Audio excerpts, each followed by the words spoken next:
पाकिस्तान ने तारीखी मील अबूर करते हुए अपना पहला खलाई मिशन आई क्यूब कमर चांद पर रवाना कर दिया। लेकिन ये आई क्यूब कमर है क्या और कैसे काम करेगा, आइए जानते हैं। सैटेलाइट आई क्यूब कमर छोटा सैटेलाइट है जिसका वजन 6 किलोग्राम के करीब है। ये दो ऑप्टिकल कैमरों से लैस है जो चांद की सतह की तस्वीर लेने के लिए इस्तेमाल होंगे।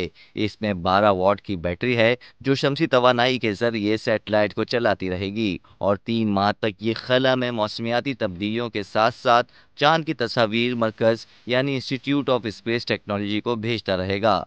3 मई को भेजा गया ये मिशन कल चांद के मदार में दाखिल होगा। ये सैटेलाइट मिशन चांद के मदार के चक्कर काटेगा और मिशन से ली जाने वाली तस्वीर तहकीकी मकासद में काम आएंगी।